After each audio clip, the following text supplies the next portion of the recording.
네, 존경하는 국민 여러분, 우원식 국회의장님과 선배 동료 의원 여러분, 더불어민주당 국회의원 박홍배입니다. 저는 오늘 국회 증언감정법 개정안과 관련해서 찬석 토론을 하기 위해서 이 자리에 섰습니다. 그러나 그에 앞서 앞서 토론을 해주신 국민의힘 의원님의 토론 내용, 그리고 제가 초선 의원으로서 첫 필리버스터를 맞이하면서 느끼는 몇 가지 소회에 대해서 간략하게 말씀을 드리고 토론을 시작할까 합니다. 제가 2주 전 대정부 질문에서 몇 가지 경제와 관련된 질문을 국무총리 그리고 장관들께 드린 바가 있습니다. 저는 그 자리에서 최근 글로벌 투자자들과의 미팅에서 느꼈던 알게 된 한 가지 사실에 대해서 우리 여야 모든 의원님들께 부탁의 말씀을 한 가지 올렸습니다. 그 사실은 챗GPT와 같은 생성형 AI의 보급 확산으로 이제는 전 세계가 특히 뉴스와 같은 부분에서는 경계가 거의 허물어졌다라는 사실입니다. 그래서 국내에서 생산되는 많은 뉴스들을 전 세계 투자자들이 실시간으로 번역을 해서 내용을 접하고 있었습니다. 상당 부분 이상한 뉴스, 가짜 뉴스들이 나올 때마다 그 내용을 국내 투자 관련 기관들에게 묻고 진위 여부를 확인하고는 한다라는 얘기를 들었습니다. 제 요지는 제가 국회에서 여러 가지 정쟁들도 할 수 있고 또 어떤 사안에 대해서 각자 다른 입장에서 다른 의견을 표출할 수 있습니다. 정쟁도 할 수 있습니다. 그러나 국익에 관련되는 경제 문제 그리고 외교와 안보와 같은 문제에 대해서는 여야가 없어야 된다고 생각을 합니다. 조금 전 박성훈 의원께서 몇 가지 경제 그리고 노동에 관한 문제들에 대해서 말씀을 해 주셨습니다. 특히 금융과 같은 문제의 지적에 대해서는 여당인 저희 더불어민주당도 분명히 새겨 들을 만한 내용들이 있었습니다. 그러나 노란봉투법 때문에 투자자들이 다 빠져나가고 있다와 같은 내용은 결코 사실이 아닙니다. 또 이재명 정부의 재정 정책 때문에 마치 곧 국가 신용도가 하락할 것처럼 말씀하신 부분이 사실이 아님을 제가 지난 대정부 질문에서 확인을 시켜드렸습니다. 아시는 바와 같이 국가 신인도는 CDS라는 크레딧 디폴트 스왑이라는 상품의 이 가상금리에 따라서 시장에서 확인이 됩니다.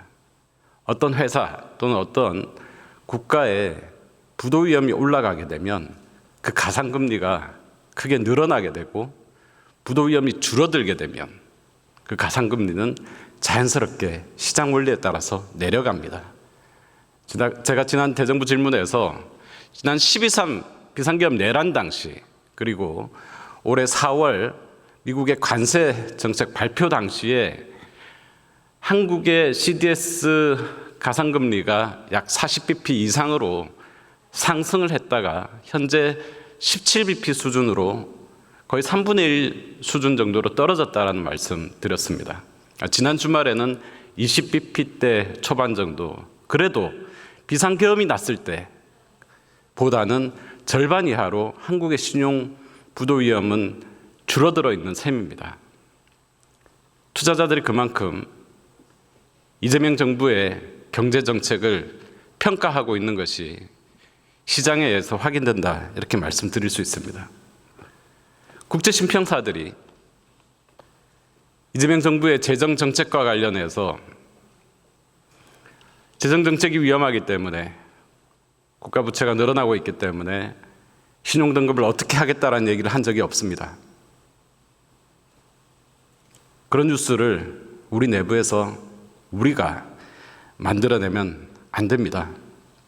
반면 지난 12.3 비상계엄 내란 당시에 아마도 의원님들께서는 기억을 하실 겁니다. 대통령 직무까지 대행을 했던 최상목 전 경제부총리는 국제심평사를 만나야 된다며 국회 본회의장 출석도 하지 않은 적이 있었습니다. 저는 당시에 해외 심평사들이 대한민국의 신용도에 대해서 매우 큰 경고를 해왔기 때문에 국회까지 출석을 하지 않았다, 이렇게 추측하고 있습니다. 보도에 따르면 12.3 비상계엄 이후 피치사는 한국이 지정학적 도전과 국내 정치 위기 대응을 어떻게 해나가는지를 매우 면밀히 보고 있다라고 보도된 바 있습니다. Watching quite closely 라는 표현이었습니다. 아직 등급을 변경하지 않았고 과격한 변화는 없을 것 쪽으로 선을 긋고 있지만 정치 리스크가 지속되면 부정 요인이 될 수 있다는 경고를 내포한 것입니다. 무디스 역시 마찬가지였습니다. 취약한 경제 성장 전망, 지정학적 환경 악화, 구조적 제약 등 다양한 위기에 대응하는 정부 역량에 부담이 가해질 수 있다고 지적했습니다. 국내 신평사 키스 신용평가는 정치적 혼란과 대립, 국가 신인도 및 경제에 악영향 우려라며 금융시장 지표 변화, 즉 원달러 환율 상승, CDS 프리미엄 상승 가능성 등을 감시할 필요가 있다고 경고했습니다. 한국의 많은 언론들 역시 전문가들의 의견을 인용해서 국가 신용 등급이 흔들릴 수 있다, 강등 가능성도 있다라고 얘기를 했습니다. 노란봉투법 시행이 됐고 2차례에 걸친 상법 개정이 있었습니다. 결과는 어떻습니까?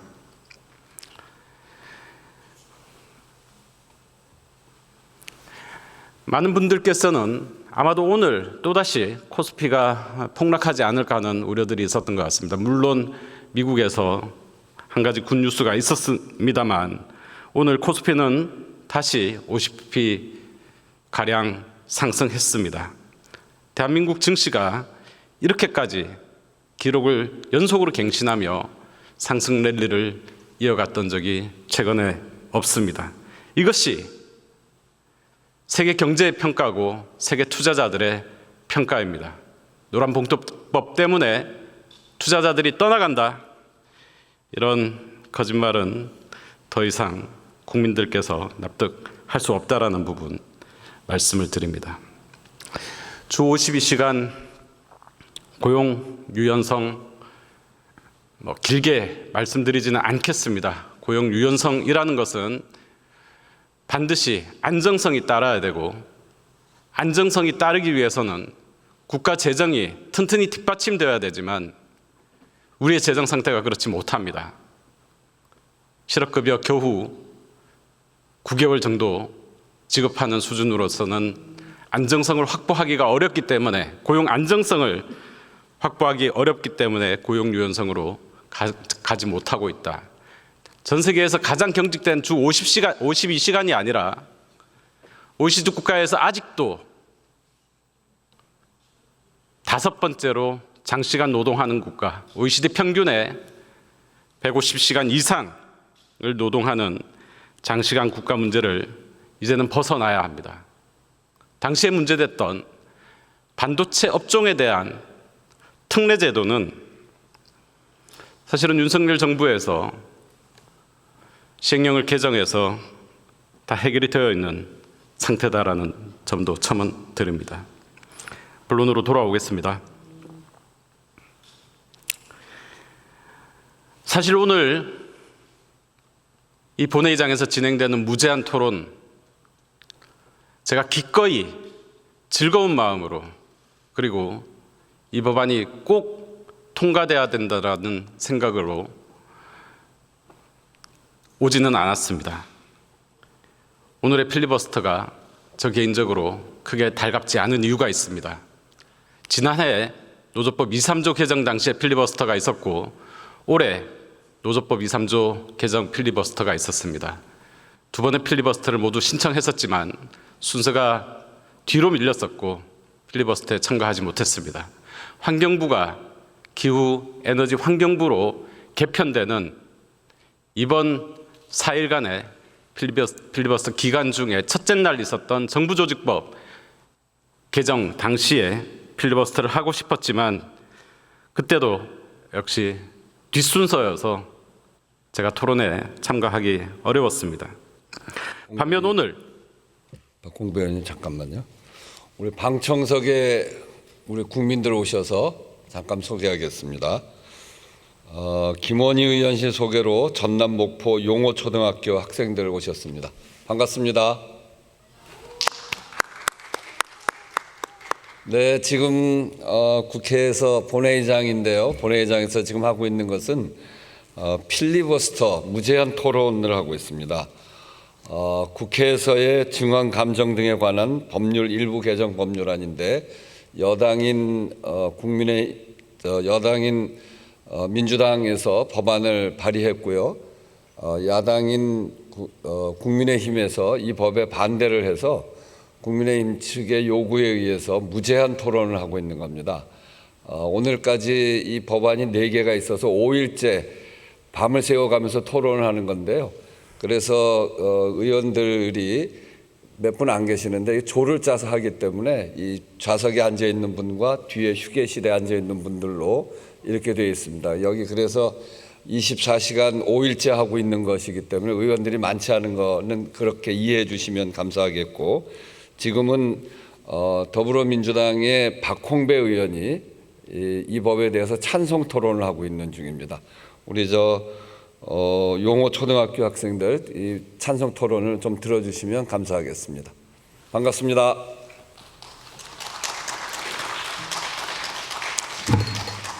네, 용호 초등학교 학생들 반갑습니다. 저희 집 저의 세 번째 자녀도 초등학교 5학년에 재학 중입니다. 제가 아직 찬성 토론에 본론에 들어가지 않은 상황이고 오늘 필리버스터를 맞아서 느끼고 있는 소회에 대해서 말씀드리고 있습니다. 첫째, 오늘 필리버스터 대상 법안인 국회 증언 감정법은 너무나 간단합니다. 국회 증인으로 참석해서 거짓말하면 안 된다는 것입니다. 거짓말했을 때는 반드시 그에 합당한 처벌을 받아야 된다는 것인데 그간의 국회 증언 감정법이 실효성이 좀 많이 부족했습니다. 그래서 사실은 10분이면 토론이 끝날 내용을 24시간 동안 토론한다라는 것이 상식적으로 납득이 되지도 않고 이 법안에 대해서 왜 무제한 반대 토론을 하는지에 대해서 저 자신 도저히 이해하기가 어렵다라는 말씀드립니다. 둘째, 국회법에 따른 무제한 토론에 따라서 진행되고 있는 오늘 필리버스터, 저는 반드시 개선이 되어야 한다고 생각을 합니다. 지금 거의 44시간째 무제한 토론이 이어지고 있습니다. 그런데 이곳 국회 본회의장의 의장석은 존경하는 우원식 의장님과 이하경 부의장님 두 분만 의장석을 지키고 있습니다. 24시간을 12시간씩 맞교대를 하면서 회의를 주재하고 계십니다. 젊은 청년일지라도 버거운 일정입니다. 지난 4일간 총 노동시간으로 보면 48시간입니다. 일주일을 기준으로 하면 아마 그간 지난주에 일하셨던 노동시간들 합쳐서 우리 의장님, 부의장님의 노동시간이 이번 주 70시간, 80시간에 이를 것 같습니다. 근로기준법상 과로사의 기준에 들어가는 초장시간 노동입니다.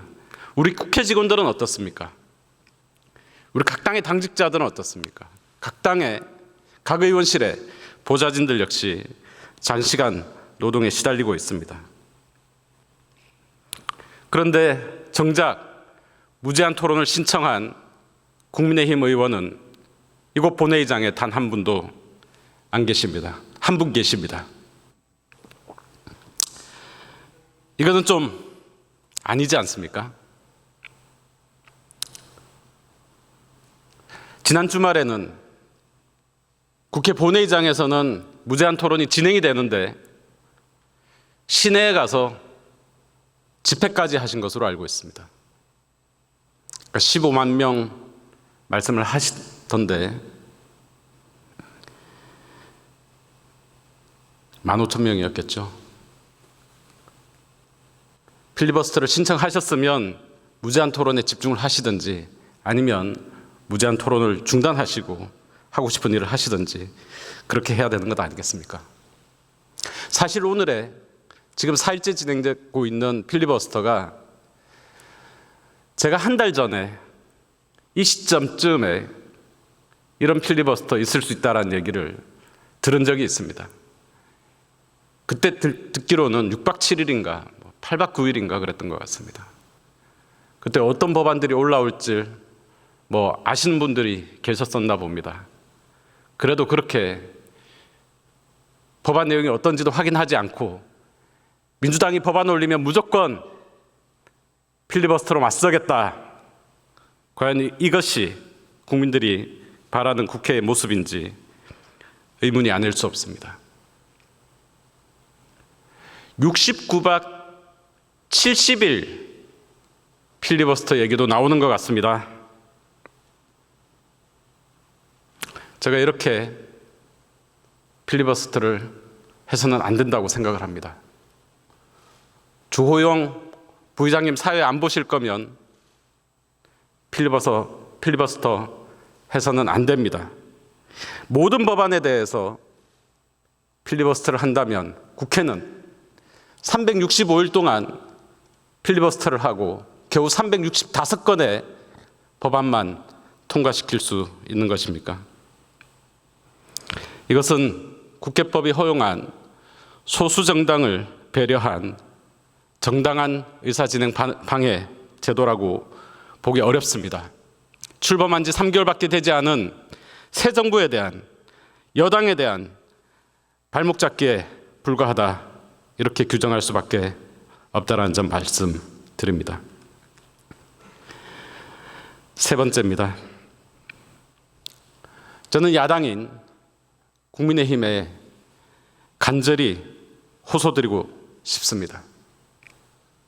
국민의힘은 누가 뭐라 하더라도 수권정당입니다.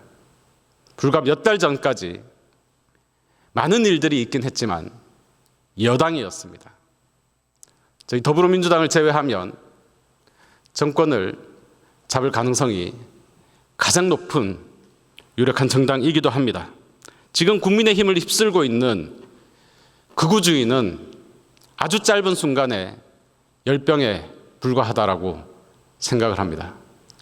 전 세계를 휩쓸고 있는 미국을 휩쓸고 있는 극우주의, 저는 대한민국 땅에서 그렇게 오래 가지 못할 거라고 생각을 합니다. 바로 그 이유는 대한민국 국민들이 전 세계에서 가장 지혜롭고 현명한 국민들이기 때문입니다. 존경하는 국민의힘 의원님들께서 동의하시지 않을 수도 있지만 저는 저희 당 의원들, 당직자뿐만 아니라 당원들뿐만 아니라 많은 국민들께서 지금 이 시대의 소명이 내란 청산과 민생 회복, 경제 성장, 그리고 혁신이라고 믿고 있습니다. 저는 국민의힘에서 지금이라도 국민들께 지난 12.3 내란 사태에 대해서 진정으로 사과하고 그 재발을 막는 장치들을 국회에서 만드는데 협조하고 우리가 마주하고 있는 이 거대한 위기, 미국과의 관세 협상과 또 온 국민들이 겪고 있는 경제적 어려움들, 민생의 어려움들, 이 경제 위기들을 극복하는 데 함께 집중하자고 호소드립니다. 그것이 오늘 국민의힘 5선 의원께서 초선은 가만히 있으라고 말씀하셨음에도 불구하고 제가 이 자리에 서게 된 이유입니다. 본론에 들어가도록 하겠습니다. 국회 증원 감정법은 다소 생소한 이름을 가지고 있지만 그 내용은 결코 가볍지 않습니다. 국회의 권위, 국민의 신뢰, 그리고 민주주의의 토대와 직결된 중대한 문제를 다루고 있습니다. 오늘 제가 국민께 드리고 싶은 말씀은 단 하나입니다. 같은 선서에는 반드시 같은 책임이 뒤따라야 한다는 것입니다.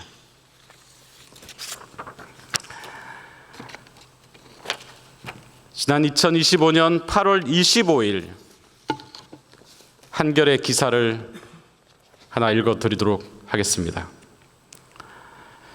시선 피하고 말 더듬던 한덕수, 국회 위증 순간 다시 보니 보인다라는 기사입니다.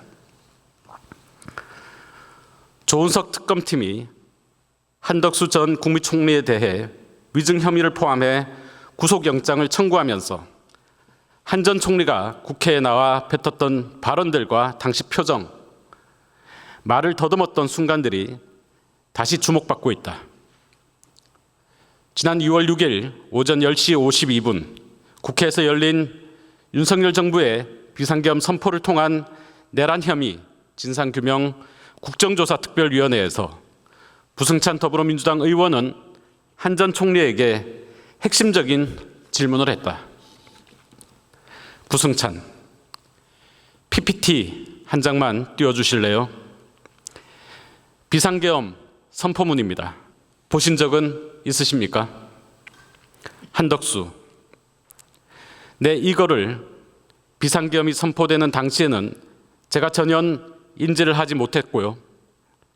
비상계엄 국무회의, 해제 국무회의를 마치고 그리고 사무실로 출근을 해서 제 그 양복 뒷주머니에 있는 것을 알았습니다.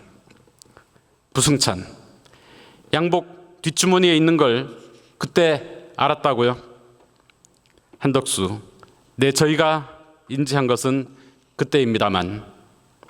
부승찬, 그때 그러면 거기에 놓여 있었습니까? 한덕수, 기사에는 눈 동그랗게 뜨며 처음으로 부의원을 보는 이라고 작성되어 있습니다. 부승찬, 양복 뒷주머니에 있었으니까 집어서 뒷주머니에 넣으신 거 아니에요? 한덕수, 네, 이런 내용이었습니다. 나중에 보니까, 그러나 이것이 제가 우리 국무회의, 해제 국무회의가 될 때까지는 전혀 인지를 하지 못했고, 그래서 이 부분은 저희가 수사기관에 제출을 하고 설명을 드렸습니다. 한 전 총리는 지난해 12월 3일 비상계엄 당일 비상계엄 선포문을 본 적 있냐는 부의원의 질의에 내내 화면만 응시하며 양복 뒷주머니 이야기를 했다. 이에 부의원이 거기에 놓여 있었냐며 구체적으로 들어가자 한 전 총리는 놀란 듯 눈을 동그랗게 뜨며 처음으로 부의원을 응시했다.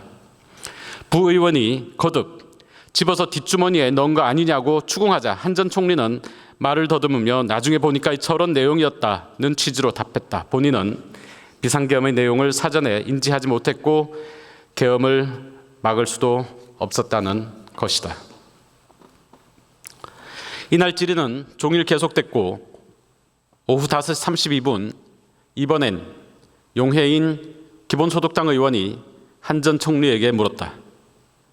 이때 한 전 총리는 오전보다도 자연스럽게 질의자를 보거나 말을 자르기도 하면서 대답했다. 용해인, 헌재에서 김용현 전 장관이 계엄 선포 전에 한덕수, 이상민, 조태용 역시 계엄 지시 문건을 받아갔다 이런 진술을 했습니다. 이 진술에 대해서 총리께서는 인정하십니까? 한덕수, 저는 그 계엄에 관련된 어떠한 지시나 어떠한 서류도 받은 적이 없습니다. 바로 이렇게 위증을 한 것입니다. 용해인, 그러면 김용현 전 장관이 헌재 판결을 회방하기 위해서 의도적으로 거짓 증언을 하고 있다라고 봐야겠네요. 그런 말씀이시지요? 한덕수, 그것은 모르겠습니다. 용해인, 둘 중에 한 명은 거짓말을 하고 있는 거잖아요. 한덕수, 저는 분명히 어떤 것도 받은 적이 없습니다. 용해인, 둘 중에 한 명은 거짓말이겠지요. 총리가 받은 게 없다면 총리가 받은 게 없다는 지금의 증언이 거짓말이거나 아니면 한덕수, 이상민, 조태용에게도 줬다는 김용현 전 장관의 그 증언이 거짓말이거나 당연히 둘 중에 하나는 거짓말이겠지요. 한덕수, 총리는 받은 적이 없습니다. 얼마 뒤 한 전 총리는 헌법재판소에서도 비슷한 취지의 증언을 했다. 지난 2월 20일 윤 전 대통령 탄핵 심판에서 언제 어떻게 받았는지 정말 기억이 없다고 말했다. 그로부터 200여일이 지난 최근 내란 사건을 수사하는 조은석 특별검사팀은 한 전 총리의 당시 발언들과 배치되는 물증을 확보했다. 계엄 당일 윤 전 대통령의 호출로 대통령실에 왔던 한 전 총리가 대통령 집무실에서 나온 뒤 대접견실에서 대기하다 양복 쪽 주머니에서 문건을 꺼내는 모습이 포착된 것이다. 그리고 한 전 총리는 지난 19일 특검 소환 조사에서 윤 전 대통령으로부터 계엄 선포문을 받았다고 실토했다. 국회와 헌재에서의 위증이 확인된 셈이다. 하지만 한 전 총리의 국회 발언에 위증죄를 적용하기는 쉽지 않다. 현행 국회 증언 감정법에 따르면 해당 위원회 고발이 있어야 수사가 가능한데 고발 주체인 내란 국조특위의 해산으로 위증을 고발할 위원회 자체가 존속하지 않은 상황이기 때문이다. 이에 지난 19일 더불어민주당은 고발할 위원회가 존속하지 않거나 고발 주체가 불분명할 경우 국회 본회의의 의결로도 위증 등에 대해 고발할 수 있도록 하는 법안 국회 증언 감정법 개정안을 민주당 3대 특검 종합대응 특별위원회 1호 법안으로 내놓았다. 개정안이 통과되면 한 전 총리 등에게도 소급 적용될 수 있게 하는 내용도 포함됐다. 이 부분은 추후 다시 설명드리도록 하겠습니다. 한 전 우두머리 방조 혐의를 받는 한 전 총리의 내란 우두머리 방조 혐의를 받는 한 전 총리의 구속 전 피의자 신문 영장 실질 심사는 오는 27일 오후 1시 30분 서울중앙지법 정재욱 영장 전담 부장판사 심리로 열린다. 한편 당시 용 의원은 질의 말미에 40년 총리의 공직 생활을 지탱해준 국민들 앞에서 진실로 응답해야 되지 않겠냐라고 한 전 총리에게 물었다. 한 전 총리는 저는 우리 국회가 그동안의 여러 현안질이나 관련되는 상황에서 저에게 물은 모든 것에 대해서 진실의 기초를 두고 저희 마지막 이 자리를 충실하게 마치겠다는 그런 의지로 진술해 왔다고 말했다. 진실을 국민들 앞에서 더 투명하게 드러낼 수 있는 추가적 진술을 해달라는 용 의원의 마지막 질문에 한 전 총리는 이렇게 답했다. 저는 조금도 부끄러움은 없습니다.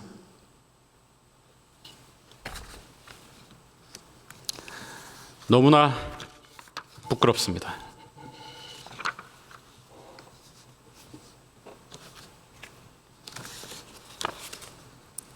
조금 전 기사는 2025년 8월 25일 한겨레의 기사였습니다. 3일 뒤 경향신문의 사설입니다. 계엄 방조 위증 한덕수 영장 기각 면죄부 아니다. 내란 방조 및 위증 등의 혐의를 받는 한덕수 전 국무총리의 구속영장이 법원에서 기각됐다. 서울중앙지법 정재욱 영장전담 부장판사는 중요한 사실관계 및 피의자의 일련의 행적에 대한 법적 평가와 관련해 다툴 여지가 있다.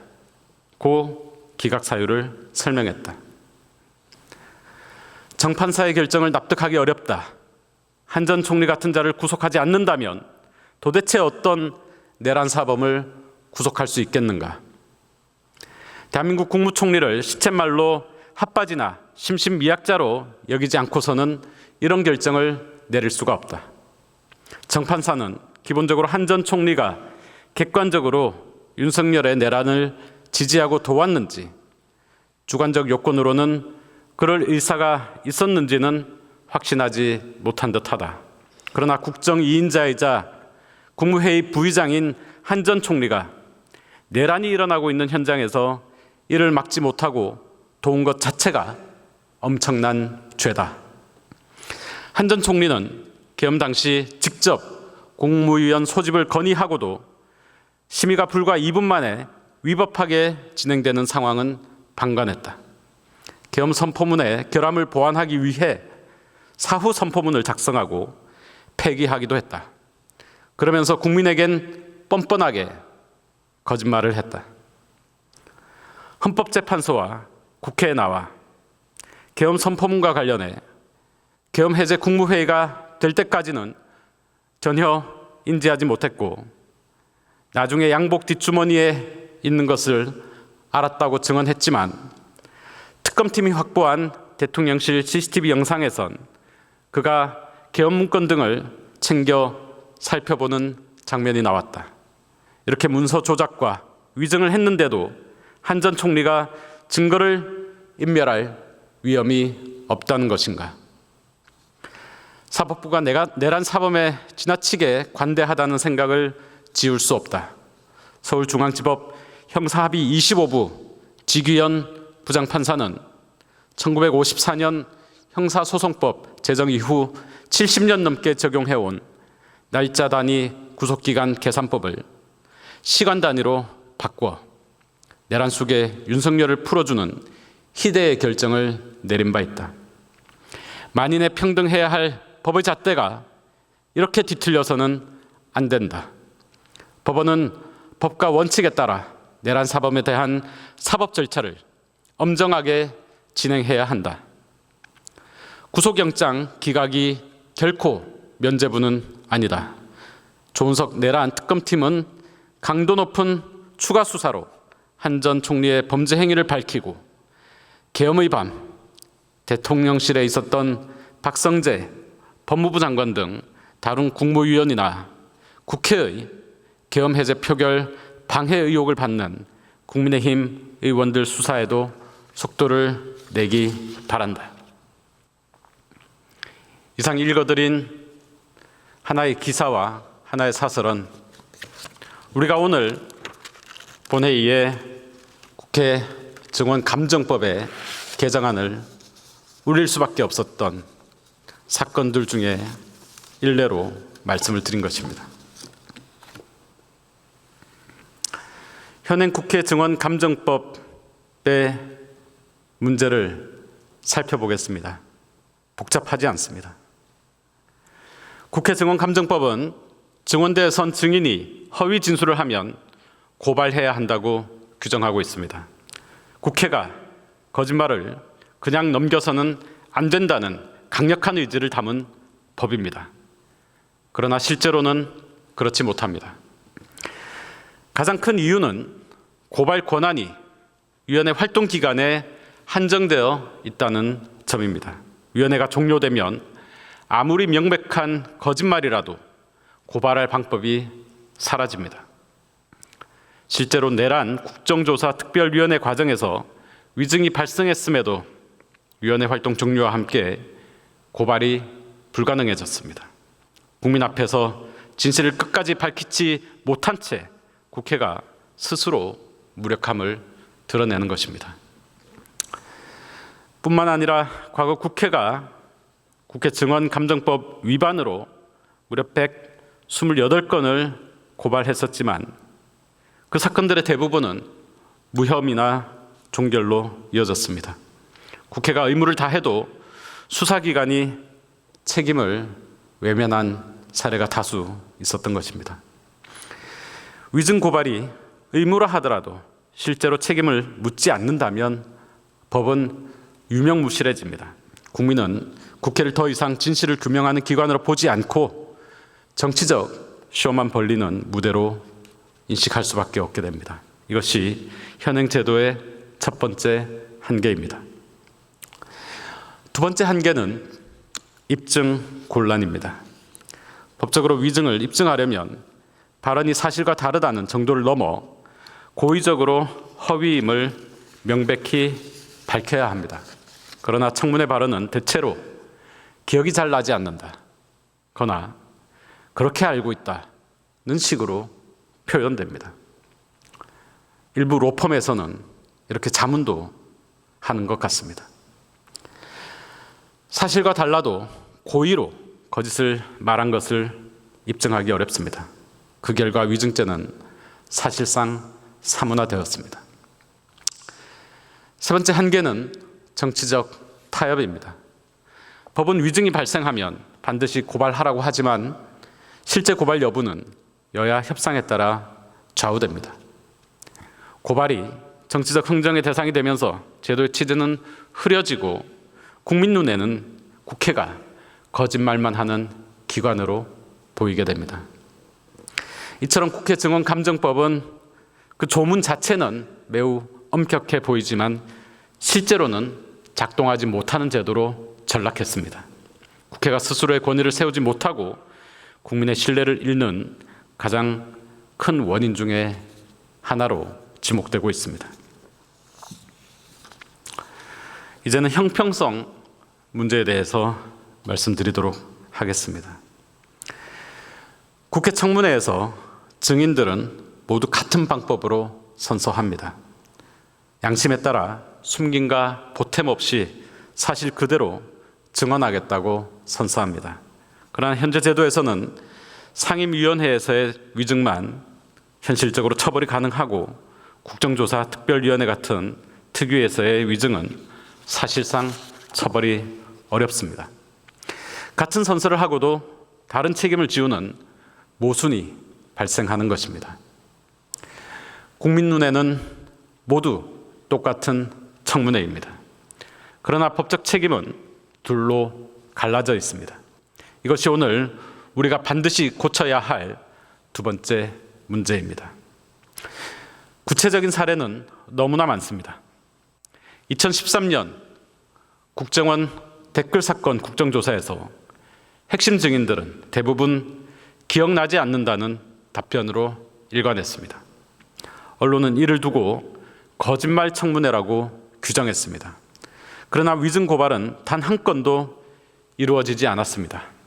그 이유는 단 하나, 특이였기 때문입니다. 2016년 가습기 살균제 참사 국정조사에서도 마찬가지였습니다. 피해자는 수천 명에 이르렀지만 기업과 정부 관계자들은 책임을 회피했고 발언은 사실과 배치되는 경우가 많았습니다. 그러나 역시 위증 고발은 없었습니다. 2022년 이태원 참사 국정조사도 마찬가지였습니다. 보고 체계와 지휘 라인을 둘러싼 핵심 질문에 기억이 잘 나지 않는다는 답변이 반복되었습니다. 국민의 분노와 슬픔은 컸지만 위증 고발은 단 한 건도 없었습니다. 이것은 국민 상식에 맞지 않습니다. 같은 선서를 했는데 어떤 청문회에서는 책임을 묻고 다른 청문회에서는 면책이 주어진다면 국민은 더 이상 국회를 신뢰하지 않을 것입니다. 저는 이 모순을 이렇게 정리합니다. 국민 눈에는 모두 같은 청문회인데 법은 책임을 둘로 갈라놓았습니다. 이것을 같은 선서, 같은 책임으로 바꾸는 것이 이번 개정안의 핵심입니다. 이제는 해외 사례를 한번 살펴보도록 하겠습니다.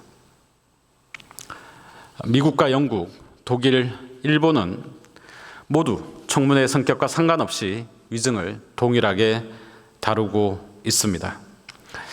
미국에서는 연방의회에서 허위 진술을 하면 위증죄와 동시에 의회 모독죄로 처벌됩니다. 실제로 워터게이트 청문회, 엔론 회계부정 청문회, 의회 난입 청문회 등에서 허위 진술을 한 증인들이 기소되어 실형을 선고받았습니다. 영국은 하원 청문회에서 허위 진술을 하면 의회 모독으로 간주해 정치적 생명이 사실상 끝납니다. 일본은 국회법에서 위증을 명확히 처벌 대상으로 규정하고 실제로 징역형을 선고한 사례가 많습니다. 독일은 형법에 의회 증언 위증죄를 별도로 두어 법정의 증언과 동등하게 보호합니다. 이들 나라의 공통 원칙은 분명합니다. 위원회의 성격이 무엇이든 국회에서의 같은 선서에는 반드시 같은 책임이 따른다는 것입니다. 우리 국회만이 안타깝게도 아직 이 원칙을 지키지 못하고 있습니다. 이번 개정안이 갖는 취지와 의의에 대해서 간략하게 말씀드리겠습니다. 계속 간략하게 말씀드린다라고 말씀드릴 수밖에 없는 이유가 너무나 간단합니다. 첫째, 위원회 활동이 종료되어 위증 등의 죄에 대하여 고발할 위원회가 불분명할 경우에 현재 제출된 법안에 따르면 법제사법위원회 위원장 명의로 위증 고발을 할 수 있도록 하고 있습니다. 저는 이 부분이 국회의장이 고발을 하는 것으로 바꾸어도 좋다고 생각을 합니다. 또한 위원장이 고발을 거부하거나 기피할 경우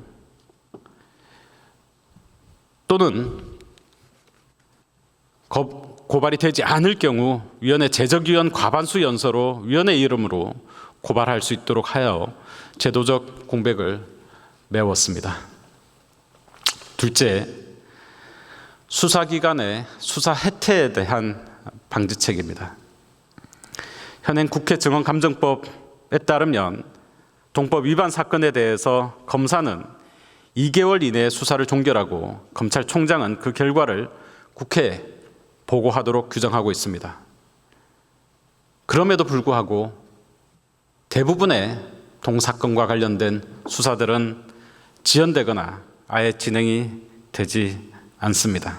이런 문제점의 개선을 위해서 수사기관의 장이 2개월 이내에 수사를 종결하지 못하여 중간 보고 및 수사기간 연장을 요청하는 경우 2개월의 범위에서 연장을 할 수 있도록 하고 수사기간 연장 없이 최초 수사기간 또는 연장 수사기간을 초과하여 수사 중인 때에는 소속 기관의 장에게 해명을 요구하고 수사기관에 대한 징계 등 필요한 조치를 요구할 수 있도록 해서 실질적인 수사가 이루어지도록 개선하고자 하는 점입니다. 세 번째는 국회의 고발 대상 기관을 검찰로만 한정해 둔 것을 검경 수사권 조정 및 고위공직자 범죄 수사처 신설 이미 몇 년이 지났습니다. 등 변화된 수사 환경을 반영하지 못하고 있는 점을 개선해서 국회가 고발할 수 있는 대상 기관을 검찰 외에도 고위공직자 범죄 수사처 또는 경찰로 확대하는 내용입니다.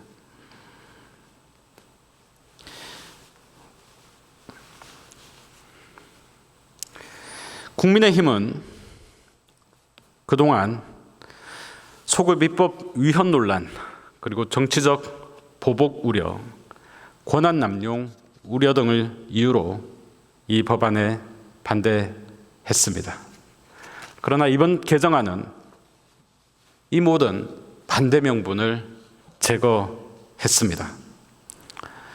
첫째, 소급 입법과 관련된 국민의힘 주장, 이 부분이 사실이 아님을 잠시 후에 다시 말씀드리겠습니다만 부칙 조항을 아예 삭제했습니다. 정치적 보복 우려는 본회의 다수결이라는 민주적 절차로 차단했습니다. 권한 남용 우려 역시 절차적 안전장치로 봉쇄했습니다. 헌법재판소도 국회 위증죄의 합헌성을 이미 확인했습니다. 이제 반대할 명분은 없습니다. 남은 것은 법안의 내용이 아니라 정치적 상황 논리에 불과합니다. 청문회에서의 위증은 곧 국민 피해로 이어집니다. 산업재 청문회에서 기업 대표가 거짓말을 하면 잘못된 정책으로 국민의 생명이 위태로워집니다. 금융비리 청문회에서 재벌 총수가 사실을 은폐하면 국민 세금이 왜곡된 지원에 쓰이게 됩니다. 환경 참사 청문회에서 공직자가 허위 진술을 하면 피해자는 끝내 보호받지 못합니다. 거짓말은 국회 안에서 끝나는 것이 아니라 국민의 삶을 무너뜨립니다. 그래서 저는 다시 한번 강조합니다. 같은 선서, 같은 책임, 이것이 국민의 세금과 안전, 권리를 지키는 일입니다. 존경하는 국민 여러분, 그리고 선배 동료 의원 여러분, 이번 개정안은 결코 국회 내부의 절차 문제에만 머무르지 않습니다. 바로 국민의 민생과 직결되어 있습니다. 저는 정말로 필요가 없었던 이번 필리버스터로 또다시 금쪽과 같은 24시간의 국회 시간이 발목이 잡힌 것이 너무나 안타깝습니다. 만일 시중에서 그리고 또다시 있을 것이라고 이미 언론에 보도되고 있는 것처럼 69박 70일과 같은 민생 법안까지 발목 잡는 필리버스터가 이어진다면 국민들의 삶은 그 무게를 견디지 못하고 무너져 내릴 수밖에 없을 것입니다. 응급환자 이송 체계를 강화해서 골든타임을 지키려는 응급의료법, 아이들을 학대와 방치로부터 보호하는 아동복지법, 장애인의 권리를 넓히는 장애인복지법, 생활화학 제품으로부터 국민을 지키는 안전관리법, 임종기 환자의 마지막 존엄을 지켜주는 호스피스 연명의료결정법, 이 모든 민생 법안들이 국회 본회의의 문 앞에서 기다리고 있습니다. 국민의 생명과 안전, 돌봄과 권리, 환경과 미래를 위한 법안들이 정쟁의 볼모가 되어서는 안 됩니다. 그런데 이처럼 모든 법안에 대해서 국민의힘이 필리버스터를 강행하겠다라는 그 고집을 꺾지 않는다면 우리의 민생은 결국 이 국회 본회의장에 발목이 잡히게 됩니다. 국민의 생명과 안전, 노동자의 권리, 청년의 일자리와 직결된 법안들이 모두 정쟁의 볼모가 되는 것입니다. 저는 이것이야말로 가장 무책임한 정치라고 생각합니다. 오늘 토론이 이루어지고 있는 국회 증언감정법. 법적 안정성은 보완되었고 권한 남용은 차단되었으며 소급입법 논란도 해소되었습니다. 무제한 토론에 들어갈 이유가 없습니다. 그럼에도 불구하고 필리버스터가 강행되었습니다. 이 필리버스터는 국민을 위한 무제한 토론이 아니고 그저 정당들을 위한 정치 노름에 불과합니다. 국회는 국민 앞에서 분명히 선택해야 합니다. 민생을 지킬 것인가? 아니면 정쟁으로 민생을 외면할 것인가? 답은 분명합니다.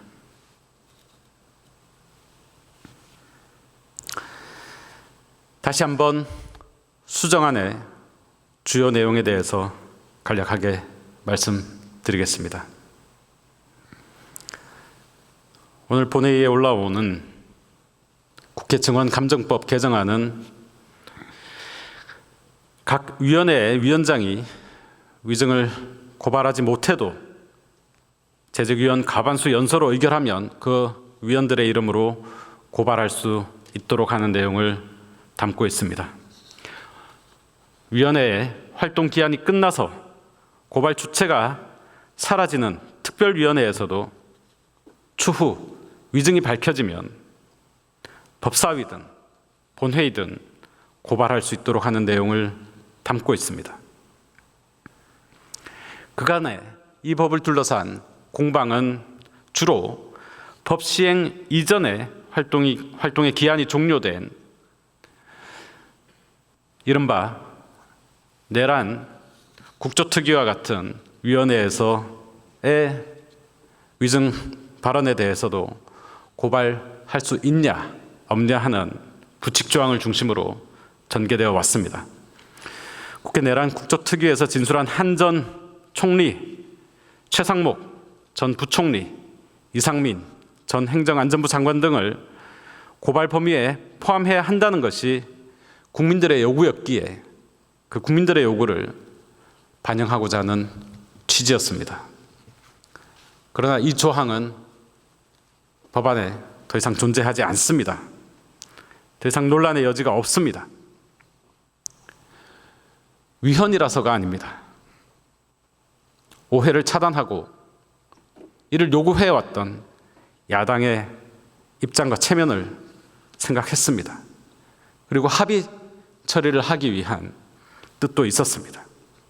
소급은 지워졌고 원칙은 세워졌습니다. 국회는 사실 위에 서 있어야 하는 곳입니다. 입법과 예산, 국정감사와 국정조사 등 국회의 모든 기능은 진실을 기반으로 작동합니다. 그래서 국회에서 선서하고 증언하는 분들에게 진실의 의무를 요구하는 것입니다. 그러나 현실에서는 증언의 진실과 허위 여부가 즉시 판별되지 않는 경우가 많습니다. 자료 대조가 필요하고 추가적인 조사와 분석이 필요합니다. 어떤 경우에는 몇 주, 또 어떤 경우에는 몇 달이 흘러야 결정적인 증거들이 나오기 마련입니다. 지금 내란 공범 한덕수, 최상목에게도 이러한 증거가 나중에 특검을 통해 밝혀졌다는 사실을 우리 국민들께서 잘 알고 계십니다. 그러나 상임위냐 특위냐 그리고 특위 활동 종료 시점이 언제냐 본회의 처리 시기가 언제냐와 같은 달력과 절차의 우연에 따라 같은 위증이 다르게 지급되어 왔습니다. 때로는 시간 끌기가 사실상 책임 회피의 수단이 되어 왔습니다. 국민이 보시기에 결코 공정하지 않았습니다. 우연에 의해 책임의 경중이 갈리는 이 불합리한 구조, 이 불합리한 구조를 바로잡자는 것이 이번 개정의 출발점입니다. 수정된 개정안의 핵심에 대해 다시 한번 짚어드리겠습니다. 첫째, 법 시행 이후 특위가 해산되어도 드러난 사안에 대해 위증이 밝혀지면 국회가 고발할 수 있는 절차를 만들었습니다. 둘째, 수사기관을 검찰뿐만 아니라 공수처, 경찰로 다변화해서 지연을 줄이고 책임성을 높였습니다. 수사의 독립성은 그대로입니다. 셋째, 수사 중간 보고와 연장 요청을 명문화해서 지연과 불법 방치를 차단했습니다. 넷째, 위원장이 고발을 기피하거나 거부할 때는 제적위원 가반의 연서로 위원회 다수의 이름이 걸린 책임하에 고발할 수 있도록 했습니다. 특위 해산 등으로 고발 주체가 불명확한 경우에는 법사위원장 명의로, 이 부분은 아까도 말씀드린 것처럼 국회의장의 명의로도 가능하다라고 생각합니다. 그 절차에 공백을 막습니다. 거듭 말씀드리지만 이미 종료된 특위조사 사안에 대한 소급 적용 조항은 삭제되었습니다.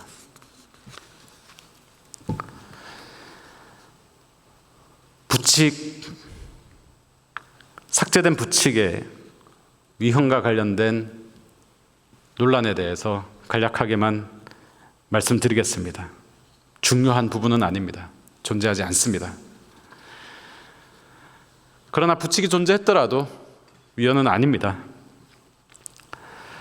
형벌 불소급의 원칙은 헌법 제13조 1항에 나와 있습니다.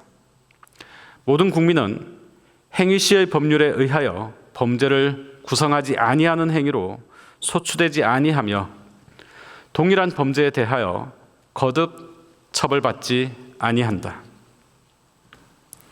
이것은 가벌성, 즉 어떤 행위가 범죄가 되는가를 과거로 거슬러 바꾸지 말라는 원칙입니다. 반면 고발의 주체, 고발의 절차, 공소시효와 같은 영역은 소송, 요건에 속합니다. 따라서 가벌성을 손대지 않는 절차 정비는 원칙적으로 형벌 불소급의 직접 대상이 아닌 것입니다. 한덕수가 내란 국조특위에 나와서 했던 위증은 그 자체로 범죄이고 고발을 못했다 하더라도 그의 범죄가 사라지는 것은 아닌 것입니다. 헌법재판의 일반 법리는 공소시효 연장, 정지와 같은 규정은 죄형 법정주의, 형법, 불소급과는 직접 관련이 없다는 취지로 이미 판례가 정리되었습니다. 즉 얼마 동안 소추가 가능한가의 문제는 형벌 불소급 금지의 핵심 대상이 아니라는 것입니다. 누군가 진정소급 입법을 문제 삼더라도 판단 기준은 분명합니다. 1. 종전 상태가 법적 불안과 혼란을 낳아 신뢰 이익이 약할 때. 2. 소급으로 인한 개별 불이익이 없거나 경미할 때. 3. 신뢰 보호보다 월등히 중대한 공익이 있을 때 예외적으로 소급 입법이 허용됩니다. 본 사안은 어떻습니까? 상임위나 특위의 활동 종료 시점 등 우연한 절차 변수로 같은 위증이 다르게 취급되는 불안과 혼란이 존재해 왔습니다.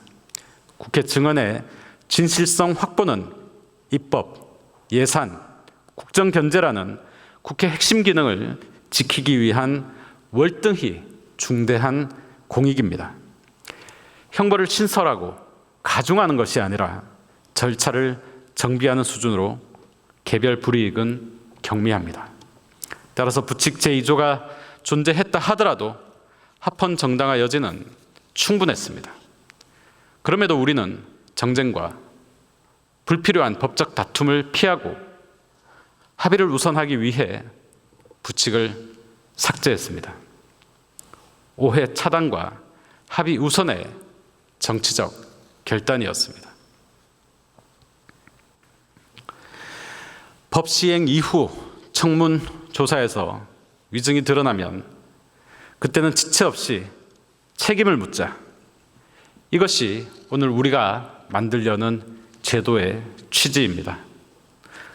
그럼에도 불구하고 저는 최근 특검 수사와 언론 보도를 통해 확인되는 우리가 왜 지금 이 제도를 정비해야 하는지 그 이유를 한덕수의 사례로 말씀드리고자 합니다. 특검은 한 전 총리에 대해 개헌 문건을 몰랐다는 취지의 국회와 헌재에서의 발언이 허위였는지 여부를 놓고 위증 혐의 수사에 착수했고 이어 내란 방조 혐의로 특검은 기소까지 진행을 했습니다. 이 과정에서 한 전 총리가 계엄 선포 당일 대통령실에서 문건을 챙겨 나오는 장면이 담긴 CCTV 등 객관 자료를 확보했습니다. 국회 헌법재판소 앞에서의 증언이 사실과 충돌하는지 여부가 지금 법정에서 가려지고 있습니다. 여기서 드러나는 교훈은 분명합니다. 사실은 종종 뒤늦게 도착합니다. 자료 대조, 추가 조사, 영상, 문서의 복귀 등 이 모든 과정이 특위가 종료된 이후에야 마무리되고는 합니다. 그런데 지금의 제도는 특위 종료와 수사 지연이 겹치면 또는 그 둘 중 하나만 작동하면 책임 추궁의 문이 닫히는 일이 반복되어 왔습니다. 그 문을 앞으로는 다시는 닫지 말자는 것, 이것이 오늘 상정되는 법안의 취지입니다. 둘째, 최상목 전 부총리는 이른바 계엄 쪽지를 둘러싸고 전달 경위와 확인 여부에 관한 진실 공방, 그리고 휴대전화 교체, 사용 내역과 관련한 번복 등도 있었습니다. 지난 12.3 내란 국조특위에서 대통령으로부터 계엄 관련 지시사항이 적힌 쪽지, 즉 비상입법기구 예산 등을 받았는지 여부를 따지는 과정에서 누군가 접힌 쪽지 형태로 자료를 전달했지만 읽지는 않았고 무시하기로 했다는 취지로 진술했습니다. 이후 특검은 CCTV 등 객관 자료와 대조해 실제로 쪽지를 수령, 인지했는지를 들여다보고 있습니다. 또한 국조특위에서 계엄 직후 휴대전화를 교체한 적이 없다고 했지만 기기 변경 내역이 제시되어 진술을 바꾼 바도 있습니다. 이 또한 결론은 똑같습니다. 나중에 드러나는 사실들이 있을 수 있는 만큼 위원회가 끝난 뒤에도 누가 어떻게 책임을 묻는지 그 절차가 명확히 있어야 합니다.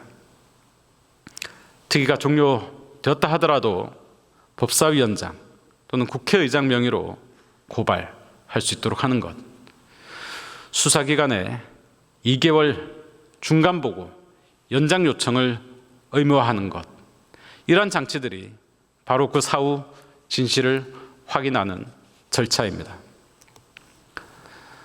또한 최근 보도에 따르면 내란 특검이 홍장원 전 국정원 1차장 동선 CCTV 공개 과정에서 국정원과 국민의힘 측의 사전 모의 정황을 포착해 수사 중이라고 합니다.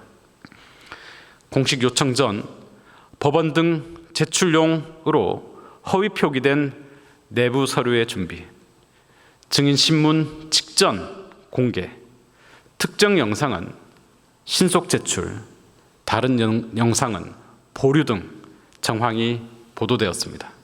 특검은 국정원법상 정치관여 금지 위반, 공전자기록, 위작 행사 등 적용 가능성까지 검토 중이라고 합니다.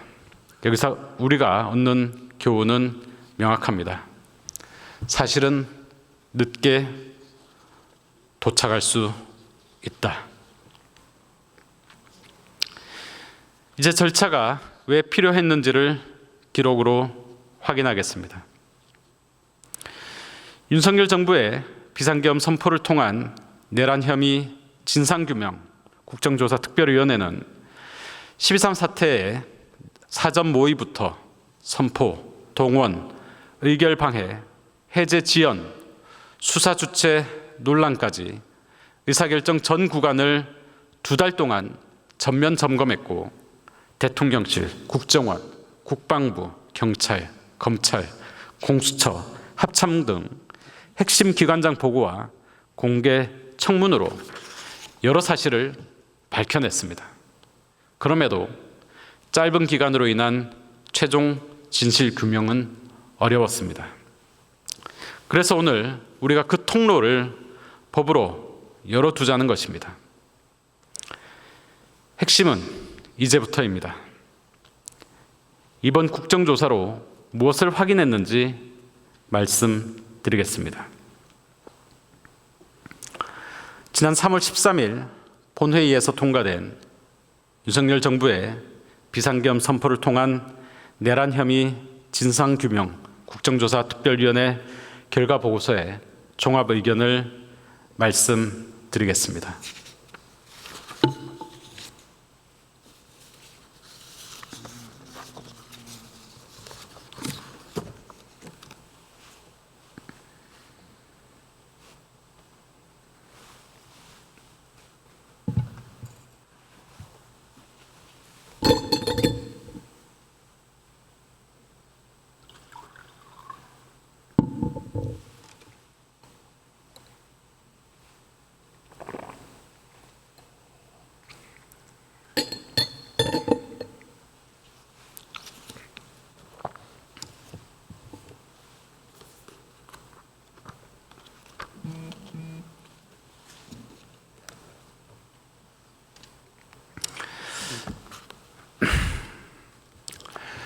내란 국조특위의 결과 보고서를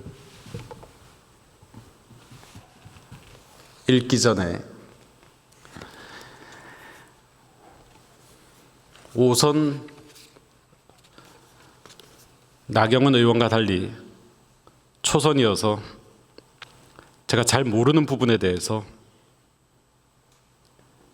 의장님께 질문 한 가지만 드리고자 합니다. 의장님이 화장실에 가셨습니다.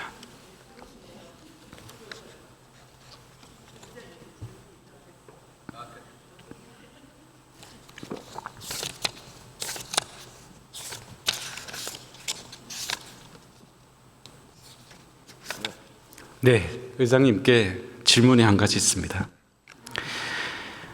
국회법 제106조의 이 무제한 토론에 실시해 보면 이 무제한 토론은 이 법의 다른 규정에도 불구하고 시간의 제한을 받지 아니하는 토론이다 이렇게 규정하고 있습니다. 네. 그리고 국회법 102조는 의제외 발언의 금지라고 해서 의제와 관계없거나 허가받은 발언의 성질과 다른 발언을 하여서는 아니 된다라고 규정하고 있습니다. 네.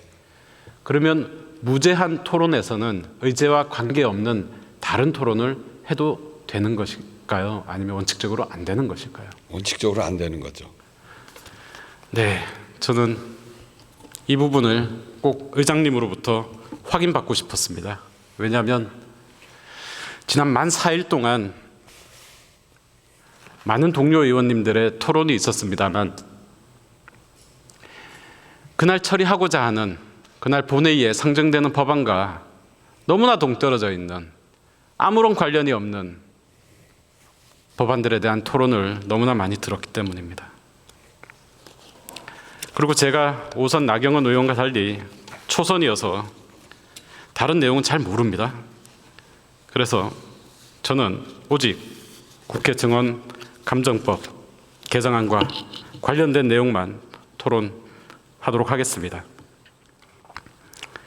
이 법이 논의되고 발의될 수밖에 없었고 오늘 꼭 처리되어야만 하는 그 원인이 단초가 제공된 비상계엄 내란을 통해서 온 국민들을 사지에 내몰아놓고도 국회에 나와서 국민들 앞에서 방송 카메라 앞에서 뻔뻔하게 거짓말을 해댔던 바로 그 내란의 죄인들이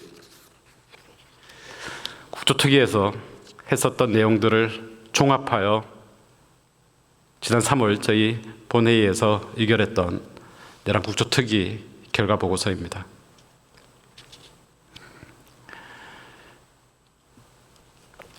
1. 윤석열 정부의 비상계엄 선포를 통한 내란 혐의의 경위. 윤석열 대통령은 2024년 12월 3일 22시 23분 대통령실 브리핑룸에서 비상계엄 선포 담화를 발표하였음. 대통령의 대국민 비상계엄 선포 담화문에 따르면 우리 국민의 자유와 행복을 약탈하고 자유 대한민국의 체제 전복을 기도하고 있는 파렴치한 종북 반국가 세력들을 일거에 척결하고 헌정 질서를 지키기 위해 비상계엄을 선포한다고 밝힘. 2024년 12월 3일 23시 계엄사령관 육군대장 박안수 명의의 계엄사령부 포구령 제1호가 포고되었음. 경찰은 대통령의 비상계엄 선포 직후인 22시 47분부터 국회 출입 전면 통제를 실시하였고 일시적으로 국회의원 등 신분 확인자 출입이 이루어졌으나 이후 23시 37분부터 전면 통제를 강화함에 따라 일부 국회의원들과 국회 직원 등이 국회 경내를 출입하지 못함. 대통령의 비상계엄 선포 직후 특수전사령부, 수도방위사령부, 국군 방첩사령부 등의 군 병력이 국회로 출동하여 23시 49분경부터 군 헬리콥터가 국회 운동장에 착륙하였고 육상으로 출동한 병력들은 경찰의 안내를 받아 월담 등을 통해 국회 경내로 무단 진입하였으며 12월 4일 0시 44분경 특수전사령부 소속 일부 병력 등이 무장한 채로 국회의사당 본관 건물의 유리창을 파손한 후 본관 건물 내부로 진입하였습니다. 국회는 2024년 12월 4일 1시 1분경 국회 본회의에서 출석 의원 190인의 전원 찬성으로 헌법 제77조 제5항 및 계엄법 제11조에 따른 비상계엄 해제 요구 결의안을 의결하였음. 이는 윤석열 대통령이 비상계엄을 선포한 행위가 명백한 위헌이므로 입법부인 국회가 이를 바로잡고자 비상계엄의 해제를 요구한 것임. 12월 4일 4시 30분경 국무회의에서 계엄 해제안이 의결되었음.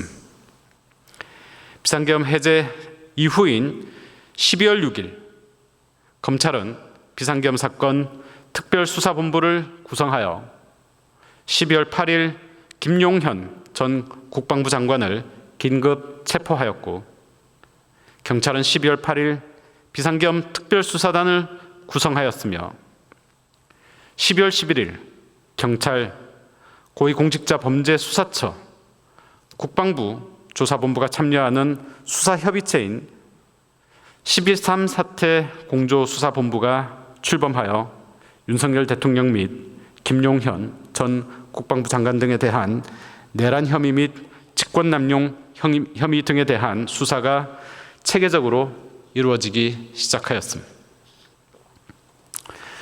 2024년 12월 31일 국회는 윤석열 정부의 비상계엄 선포를 통한 내란 혐의 진상규명 국정조사 계획서 승인의 건을 의결하였습니다. 국회 본회의 의결에 따라 윤석열 정부의 비상계엄 선포를 통한 내란 혐의 진상규명 국정조사 특별위원회가 2024년 12월 31일부터 2025년 2월 28일까지 60일간 국정조사를 실시하였음. 2. 윤석열 정부의 비상계엄 선포를 통한 내란 혐의의 진상 및 원인 규명. 1. 12.3 개헌 선포 전 사전 모의, 병력 및 경찰력 동원을 위한 준비 여부. 국방부. 비상계엄의 주요 인사인 윤석열 대통령, 김용현 국방부 장관, 문상호 정보사령관, 여인형 방첩사령관, 노상원 전 정보사령관은 국정조사 특별위원회에 출석하거나 진술한 사실이 전혀 없으므로 이를 제외한 증인 등에 대한 조사위원들의 질문과 답변 과정에서의 자료를 기초로 하고 기간보고, 대국민 담화문, 포고령, 다른 수사 및 재판 기관에서의 공개된 진술 등을 토대로 정리함. 신원식 증인, 국가안보실장은 2023년 10월 국방부 장관 시절 이진우 수방사령관, 곽종근 특전사령관, 여인형 방첩사령관을 임명한 사실이 있음. 대통령이 그들에 대해 특별한 의견을 주지 않았냐는 지적에 신원식 증인은 당시 정상적인 진급 절차였고 계엄을 예상하지 못했다고 증언함. 신원식 증인, 국가안보실장은 국방부 장관 시절인 2024년 3월경 대통령이 신원식 당시 국방부 장관, 여인형 국군 방첩사령관, 김용현 국방부 장관, 조태영 국가정보원장과 삼청동 안가에서 만찬을 하면서 비상대권을 언급했는지, 김용현 장관과 논쟁 후 계엄령은 정치적 솔루션이 아니라고 말했는지 등에 대한 질의에 대하여 수사 등을 이유로 증언을 거부하였음. 다만 헌법재판소에서 진행되고 있는 윤석열 대통령 탄핵 심판의 증인으로 출석하여 대통령이 비상대권 등에 관해 언급하였고 본인은 이에 반대하는 취지의 말을 하였다고 진술하였으며 이후 국정조사특별위원회의 제5차 청문회에 출석하여 정확한 워딩은 기억나지 않지만 그러한 취지로 언급을 하였고 대통령에게 적절하지 않다고 말했다고 증언함. 2024년 6월 중순경 삼청동 대통령 안가에서 윤석열 대통령이 김용현, 여인형, 곽종근, 이진우 및 강호필과 식사하면서 김용현이 위 4명이 대통령에게 충성을 다하는 장군으로 이야기한 사실이 있음. 이진우 증인 전 수도방위 사령관은 해당 사실은 인정하였으나 국군 통수권자에 대한 충성을 다한다는 의미로 이해하였다고 증언함. 2024년 10월 1일 국군의 날 시가 행진을 마치고 대통령은 대통령 관저에서 국방부 장관, 방첩사령관, 수방사령관과 함께 식사하면서 대통령이 반국가 세력, 비상대권 관련 이야기를 나누었고 여인형 국군 방첩사령관, 이진우 수도방위 사령관도 이런 상황을 이미 인식하고 있었다고 곽종건 증인 전 특수전 사령관이 진술함. 곽종건 증인 전 특수전 사령관은 당시 계엄이 될 상황이 아니고 될 수도 없으며 특전사 대원들은 따르지 않는다고 김영원 장관에게 분명히 반대 의사를 명확하게 말씀드렸다고 진술함. 이진우 증인 전 수도방위 사령관은 2024년 11월 9일 대통령이 국방부 장관 공관 2층 식당에서 김용현, 여인형, 곽종근, 이진우와 함께 식사하면서 비상계엄 선포 시 부대 운영에 관하여 논의하였다고 진술하였고, 이후 수방사 예하부대 지휘관들에게 북한의 도발 가능성이 매우 크다며 준비태세 강화를 지속적으로 지시하였다고 진술함. 현장 조사에서 조사특별위원장은 서울구치소 관계자에게 윤석열, 노상원, 김용군 증인이 회의장에 나올 수 있도록 협조를 요청하였고, 구치소 측은 윤석열, 노상원, 김용군 증인을 만나 현장 조사 실시 내용을 전달하고 설득하였으나 증인들은 모두 현장 조사 참석 거부 의사를 밝힘. 국방부 장관은 문상호 정보사령관에게 노상원 전 정보사령관이 하는 일을 잘 도와주라는 취지의 지시를 한 사실이 있고, 문상호 정보사령관은 노상원의 지시를 국방부 장관의 지시인 것으로 받아들여 계엄 관련 준비를 함. 노상원은 2024년 11월 정보사령관 정성욱 대령, 김봉규 대령에게 제2수사단에 편성할 정보사 소속 요원을 선발하라는 지시를 함. 이진우 증인 전 수도방위 사령관은 10월 29일 수호신 TF단장, 1경비단장, 군사경찰단 등과 여의도 변전소에 가서 여의도 변전소가 단전이 되면 어떻게 되는지 질문하였고, 변전소장은 여의도 지역에 단전이 되지만 우회 선로가 있어서 전기 공급이 가능하다고 답변하였으며, 변전소를 점검한 이유는 국가 중요시설 72개 중 부하들이 추천해서 갔다고 증언함. 이에 대하여 비상계엄이 선포되면 변전소 단전으로 국회 등의 기능을 마비할 수 없다는 것을 이미 알았기 때문에 국회 봉쇄 시 단전 조치를 취하지 않았다는 지적이 있음. 지난 10년간 한 번도 요청하지 않았던 국가 중요시설 설계도면을, 그것도 국회만 꼭 찍어서 요청한 이유에 대하여 곽정권 정인 전 특수전 사령관은 수도권 후방 지역의 국가 중요 시설에 대한 일반적인 검토 작업으로 알고 있다고 진술함. 곽종근 증인 전 특수전 사령관은 12월 1일 이상현 1공수 여단장에게 북한 도발 가능성이 커졌으니 12월 4일부터 한 달간 있는 제주도 수경 훈련을 연기하라고 지시한 사실이 있다고 진술함.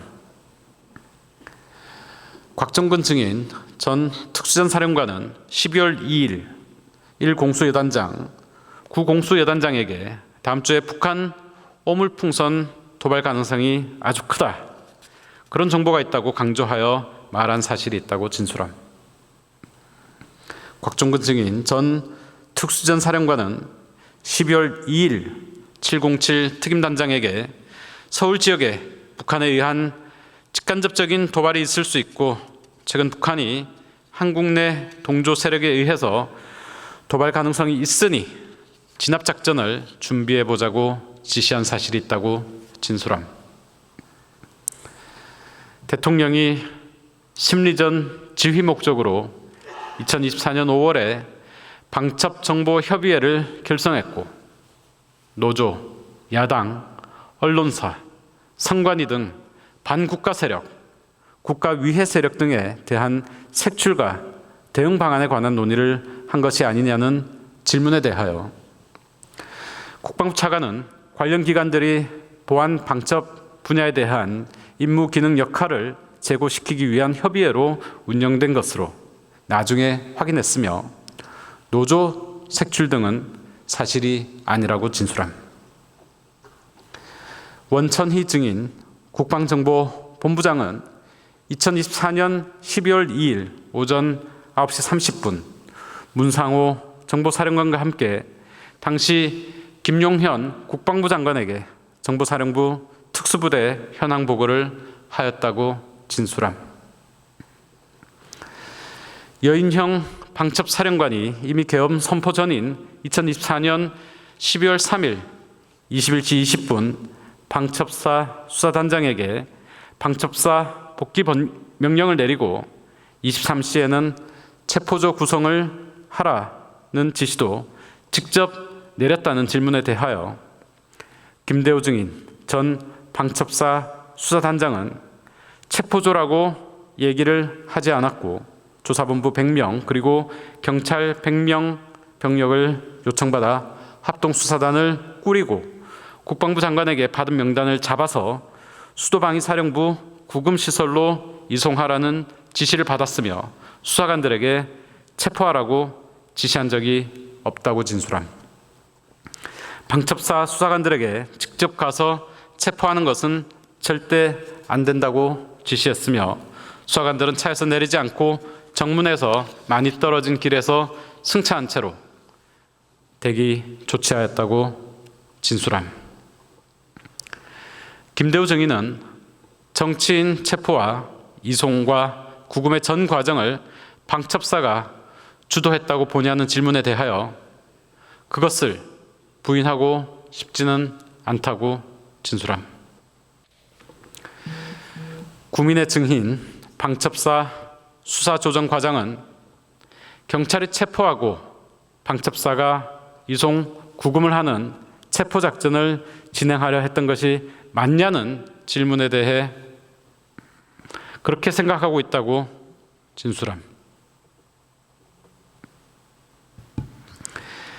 이선진 증인, 무속인, 일명 비다나 씨. 이선진 증인은 2024년 노상원 전 정보사령관이 여러 군인들의 사진과 생년월일을 알려주며 문제가 생겼을 경우 끝까지 함께할 수 있는 사람이 누구인지 수차례 물었다고 진술함.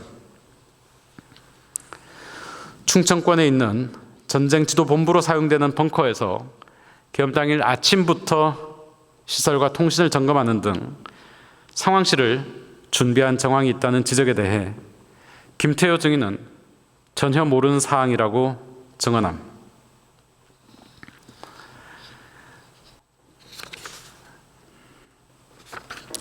다음은 행정안전부에 관해서 확인하겠습니다. 지금 저는 국회 증언 감정법 개정안에 대한 국민의힘의 무제한 토론 신청과 관련하여 단 10분이면 되는 찬성 토론을 1시간 반가량 진행하고 있는 상황이며 제가 지금 읽어드리고 있는 내용은 지난 3월 국회 본회의가 의결한 내란 국조특위 조사 결과 보고서 내용입니다. 이 보고서 내용을 읽어드리고 있는 이유는 당시 국회에 나와 내란 가담 행위와 관련한 위증을 했던 한덕수, 최상목 등이 뻔뻔하게도 국민 앞에서 거짓말을 하고도 국회 증감법에 따라 고발되지 않은 이 문제점을 고치고자 오늘 본회의에 상정하고자 하는 법안의 내용의 원인을 제공했기 때문입니다. 그들이 어떻게 조사를 받았고 진술을 했고 거짓말을 했는지 살펴보기 위함이고 너무 내용이 지겨우니 다른 내용도 좀 했으면 좋겠다라고 생각을 하시는 국민 여러분과 의원님들도 계시겠지만 국회법 102조 의제외 발언의 금지 조항에 따라 오늘 상정되는 법안에 충실하게 토론하고자 함을 이해해 주시기 바랍니다. 다음은 행정안전부입니다. 비상계엄 당일 대통령과 일정이 잡혀 있었는지 여부에 대해 이상민 증인은 12월 5일 행정안전위원회 전체 회의에서 대통령과의 일정이 있을 수 있다. 점심 무렵에 연락을 받았다는 취지로 답변하였으나 청문회에서는 증언을 거부하였습니다. 증언 거부 아니면 거짓말로만 일관하였다는 사실을 알 수 있습니다. 다음은 경찰청입니다. 계엄 당일 안가 회동에 조지호 경찰청장과 김봉식 서울경찰청장의 참석 여부를 확인하고자 하였으나 관련 증인들이 해당 내용에 관해 진술하지 않았습니다. 김봉식 증인 전 서울경찰청장은 12.3 계엄 당일 안가에서 대통령으로부터 들은 계엄과 관련된 내용과 지시사항에 대해 재판이 진행 중이기 때문에 상세히 증언할 수 없다고 답변하였습니다. 계엄과 관련된 지시사항을 A4 용지로 된 서류로 전달받았으나 자세한 내용은 기억하지 못한다고 답변하였습니다. 박현수 증인 경찰국장은 계엄 선포 여부를 사전에 알지 못하였고 자택에서 오후 10시 30분경 알게 되었으며 계엄 선포 직후와 계엄 해제 의결 직후 각각 2회씩 조지호 경찰청장 및 이상민 전 행정안전부 장관과 통화하였다고 답변하였습니다. 최창복 증인 전 서울경찰청 경비안전계장은 계엄 당일 22시 46분경 김봉식 서울경찰청장으로부터 국회를 전면 차단하라는 지시를 받았다고 답변하였습니다.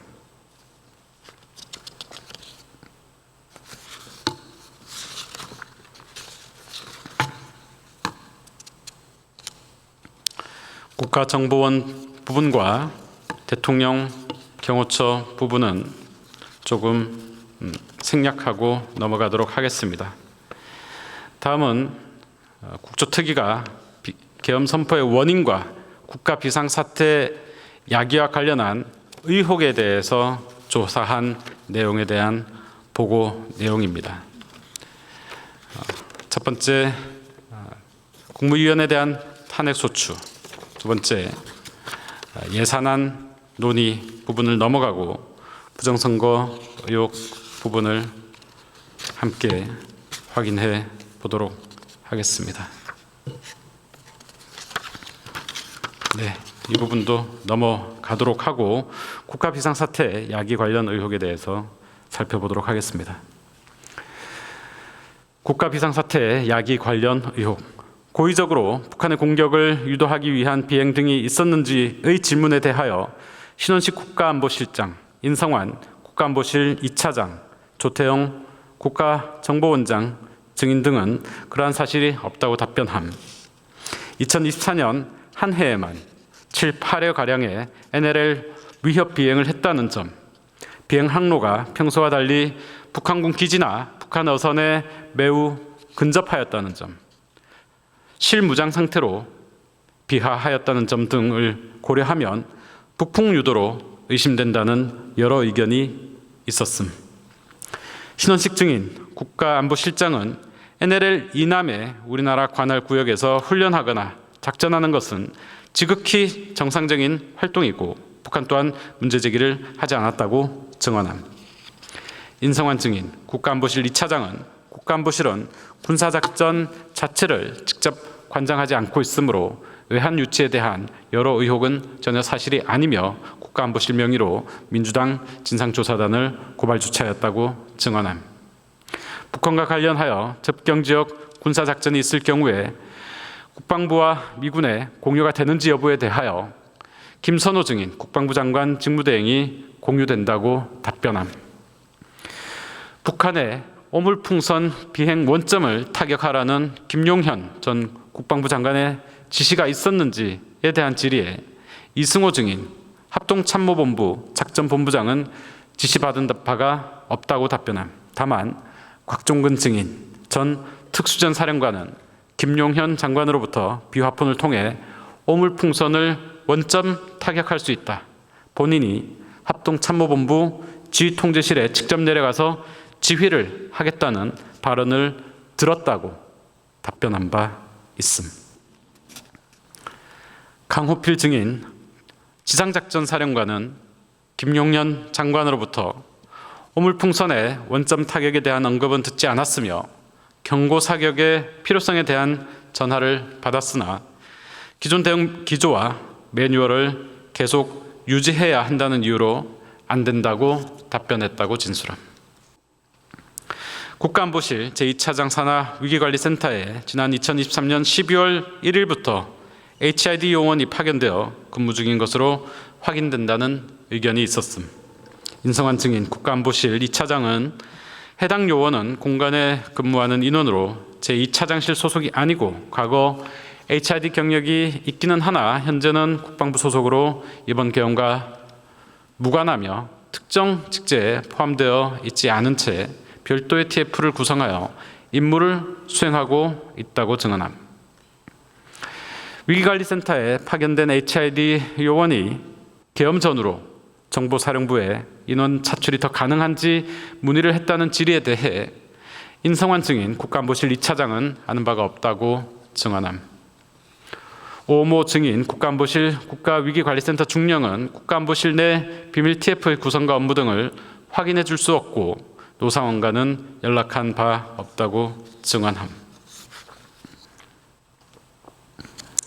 기타 명태균이 검찰 수사 과정에서 압박을 받은 것이 계엄과 관련이 있는 것으로 보인다는 지적에 대해 신용한 참고인은 본인이 자료를 소상히 제출하고 명태균의 변호인이 휴대폰을 제출할 수 있다고 한 부분 등이 대통령에게 큰 압박이 되었을 것으로 보인다고 증언함.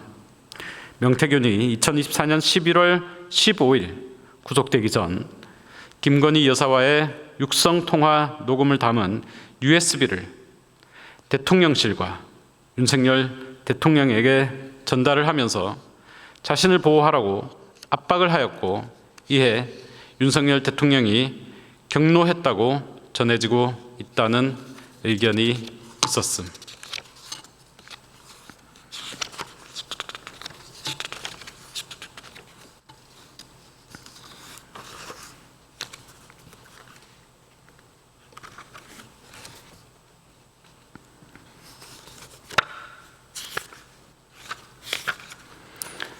네.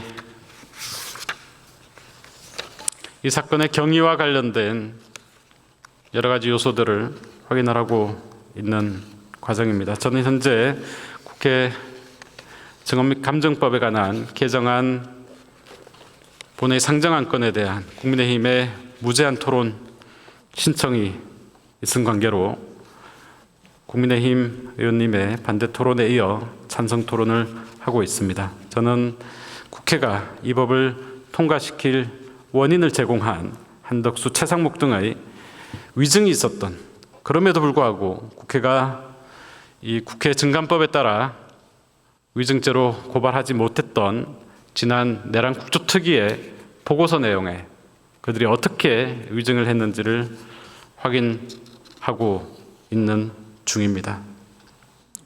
본 보고서 44쪽 내용을 잠시 함께 확인토록 하겠습니다.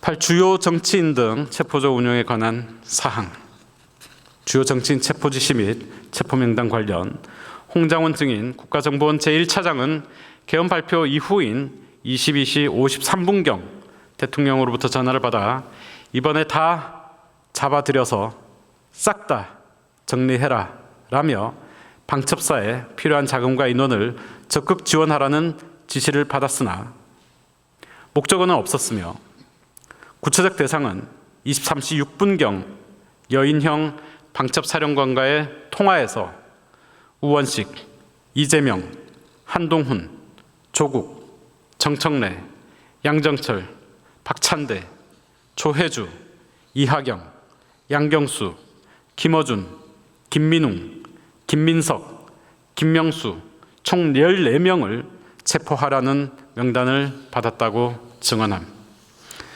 국가정보원장에게 이를 보고하였는지 여부와 관련 대통령께서 정치인을 체포하라고 지시하셨습니다 라고는 보고하지 않았지만 방첩사령부를 지원하라는 지시사항과 방첩사령관으로부터 보고받은 내용을 11시 30분 정무직 회의 때 보고했다고 증언함. 정무직 회의를 마치고 대통령님으로부터 전화를 받았습니다. 대통령께서 방첩사를 지원하라고 합니다라고 보고했으나 답변이 없었음. 이어 그런데 방첩사에서 지금 이재명하고 한동훈을 잡으러 다닌답니다 라고 보고했으나 내일 아침에 얘기하시지요 라는 답변을 들었음. 이에 최소한의 업무 방향이나 지침은 주셔야지요 라고 건의했으나 보고자리를 피해버렸다고 답변함. 조태영 증인은 대통령으로부터 비상계엄과 관련하여 직접 지시사항을 받은 것은 없으며 홍장원 전 제1차장이 대통령에게 전화를 받았다는 사실은 당일 밤 11시 50분경에 보고받았으나 방첩사령부 지원 지시가 있었다는 것만 들었고 정치인 체포 등 여인영 방첩사령관과 통화한 내용에 관해서는 보고받은 바 없다고 답변하였습니다. 비상계엄이 선포된 상황에서 직속 부하가 대통령으로부터 특정 임무를 하달받았다고 보고하는데 국가정보기구 수장이 그 임무의 내용이 무엇인지 확인하지 않은 것은 납득하기 어렵다는 지적이 있었음. 이에 대하여 조태영 증인은 정무직 회의에서 계엄 시 방첩사령부가 합동수사본부를 구성하게 되고 국가정보원이 지원하도록 되어 있다는 이야기를 들어서 국가정보원이 당연히 하는 일의 하나로 이해했다고 답변함. 윤석열 대통령이 22시 53분 홍장원 전 차장에게 전화한 다음 22시 56분에 조태영 국가정보원장에게 전화하였는데 이는 홍장원 전 차장에게 지시한 사실을 원장에게 고지하기 위한 것이라는 의견이 있었음.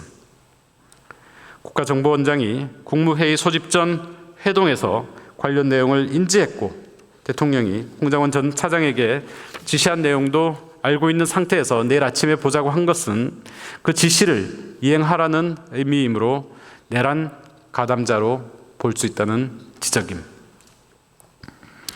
국가정보원이 정치인 체포 시도에 동원되었는지 여부에 대하여 조태영 증인은 비상계엄 현장에 국가정보원 직원이 동원된 사실은 없다고 답변함.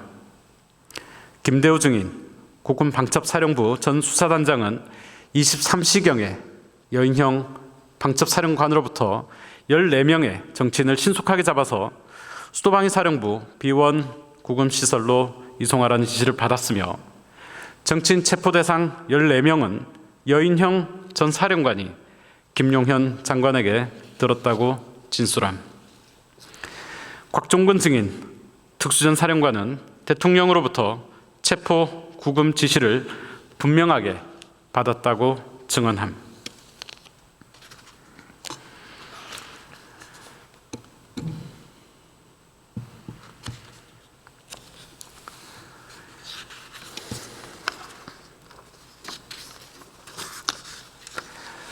다음 보고서 내용은 주요 정치인 체포 이행 방안인데요.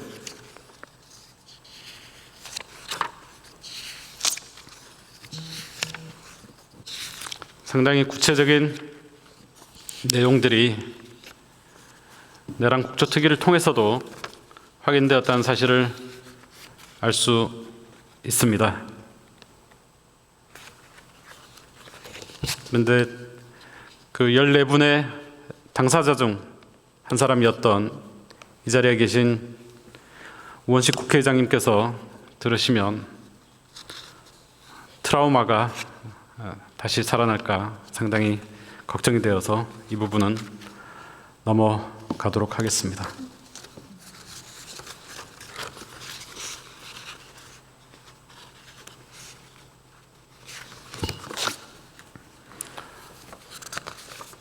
총 100페이지로 되어 있는 내란 국조 특위 결과 보고서에 97페이지에 나오는 내용입니다. 계엄이 우리 경제에 미친 영향이라는 보고 내용입니다. 김병환 증인, 금융위원장은 시장의 불확실성을 증대시킨 측면이 있다고 답변하였고, 이창용 증인, 한국은행 총재는 경제적 효과는 진행 중이어서 이 단계에서 평가할 수 없으나 상당한 데미지가 있었음은 부인할 수 없다고 답변함. 구체적으로 초기에 외환 시장에 큰 충격을 주었고 소비 심리가 위축되어 경제 성장률에 부정적 영향을 주고 있는 바 70원의 환율 상승분 중 약 30원 정도가 계엄의 영향으로 추정하며 올해 초 경제 성장률 전망치를 0.3%포인트 하향 조정한 것의 반 정도는 계엄 영향으로 인한 소비 위축 등에 기인한 것으로 본다는 증언이 있었음.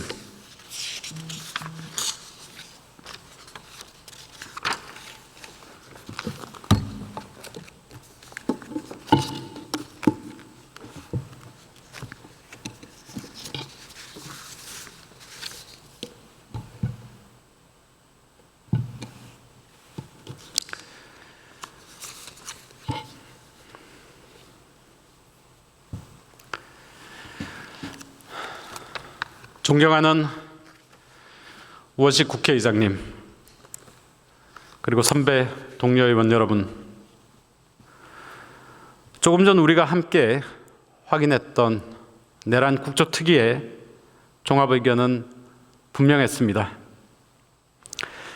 12.3 내란 사태는 국회 통제권을 배제하려 한 헌정질서 훼손의 위기였고, 사실은 뒤늦게 도착하며 그 사이에 절차는 비어 있다는 사실입니다. 이 기록 위에서 저는 오늘 두 가지를 다시 말씀드리고자 합니다. 첫째, 내란 혐의의 중대성, 그날의 진실을 우리는 반드시 확인해야 합니다. 둘째, 제도의 공백으로 인한 이 같은 비극이 반복되지 않도록 법이 그 공백을 메워야 합니다. 그래서 우리가 제안한 개정안은 정치가 아니라 절차입니다. 야당이 문제 제기한 소급조항을 지웠습니다.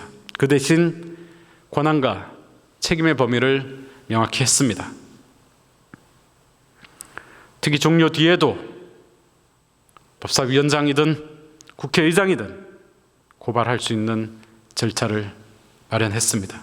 제적위원 과반의 연서로도 고발할 수 있는 절차를 마련했습니다. 반영되지 못했던 수사기관의 다변화 조항도 보완했습니다.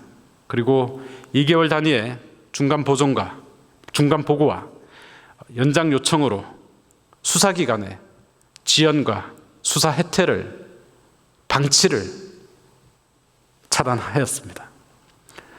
무엇보다 국회는 고발만, 그리고 수사는 독립기관인 수사기관이 전적으로 수행합니다. 이제 국민의힘이 반대할 명분은 사라졌습니다. 소급법 조항이 삭제되었습니다. 권한 남용은 차단되었습니다. 법적 안정성도 보완되었습니다. 그럼에도 불구하고 저는 국민의힘에서 이 법안에 대한 필리버스터를 강행하는 이유를 도저히 이해하기가 어렵습니다. 이것은 더 이상 정당한 필리버스터가 아닙니다. 주제와 관계없는 그저 여당을, 그저 정부를 발목 잡기 위한 정쟁일 뿐이고 정치적 묵리일 뿐입니다. 국민의 세금, 국민의 안전, 국민의 권리가 걸린 민생 법안을 볼모로 한 정치적 지연입니다. 국회가 국민 앞에서 진실을 외면하는 것이나 다름없습니다. 국회는 선택해야 합니다. 국민의 신뢰 위에서 권위를 세울 것인지 아니면 명분 없는 목리로 무력한 국회로 계속 남을 것인지 저는 그 답은 분명하다라고 생각을 합니다. 거짓말 앞에 시효는 없습니다. 같은 선서에는 같은 책임이 따릅니다. 국회의 권위는 국민의 신뢰에서 시작됩니다. 국민의 세금은 성과로, 국민의 알 권리는 보호로, 국민의 신뢰는 회복으로 이제 국회가 이 원칙을 실천해야 할 때입니다.